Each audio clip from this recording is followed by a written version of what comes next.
Perkenalkan, nama saya Fauzan dari kelas manajemen Laufim kelas E yang diampuh oleh dosen yang bernama Bu Tinu. Kali ini saya diberi tugas untuk mereview terkait buku yang berjudul Kantor Hukum Pendirian dan Manajemennya yang dituliskan oleh Ari Wahyudi. Sebelum membahas bagaimana cara atau langkah mendirikan jasa hukum berupa Laufim, ada baiknya diketahui dahulu apa itu firma. Menurut KUHD, firma merupakan persekutuan perdata yang didirikan untuk menjalankan perusahaan dengan nama bersama. Pengertian ini memberikan kesimpulan beberapa hal yang perlu diperhatikan terkait pendirian firma, termasuk firma hukum, yaitu yang pertama persekutuan perdata, yakni sebagai persekutuan yang dilakukan dua orang atau lebih. Artinya firma merupakan badan usaha yang didirikan oleh dua orang atau lebih. Yang kedua, menjalankan perusahaan, yakni firma dibentuk untuk menjalankan kegiatan usaha berkaitan dengan firma hukum, maka kegiatan usahanya yaitu seputar jasa hukum.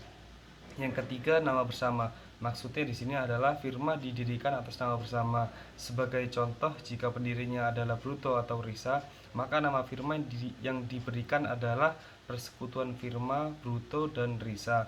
Namun sebagaimana menurut L. Managing, Direktur Pemilihan Nama Firma, tidak harus menggunakan nama pendiri karena ada kemungkinan pendiri tidak mengundurkan diri.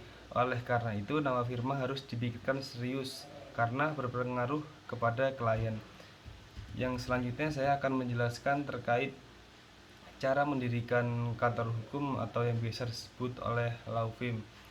Yang pertama, membuat akta pendirian, yakni langkah-langkah paling awal yang dilakukan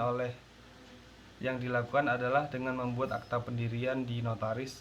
Sebelumnya tentu saja Anda yang ingin mendirikan kantor hukum dan tim harus sudah menentukan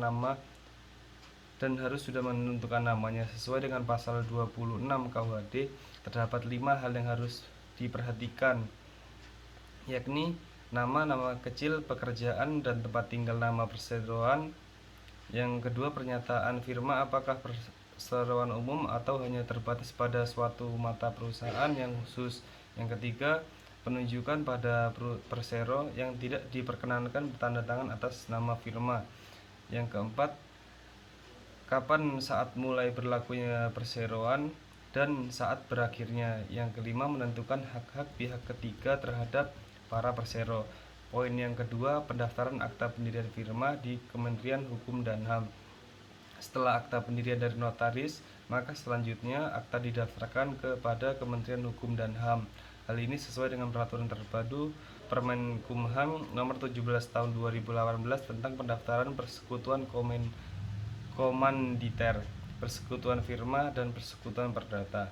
Melakukan pendaftaran akta pendirian di Kemenkumham sendiri ada beberapa langkah yang harus diperhatikan, yakni pengajuan nama firma yang dilakukan oleh pendiri dengan memberi kuasa pada notaris. Yang kedua, mengisi format pendaftaran dengan melengkapi dokumen pendukung seperti pernyataan dari pemohon untuk pendaftaran firma dan pernyataan koperasi tentang kebenaran informasi pemilik.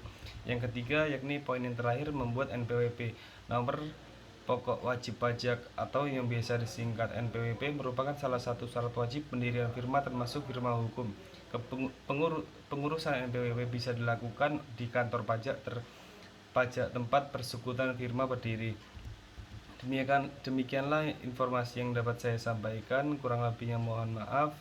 Assalamualaikum warahmatullahi wabarakatuh.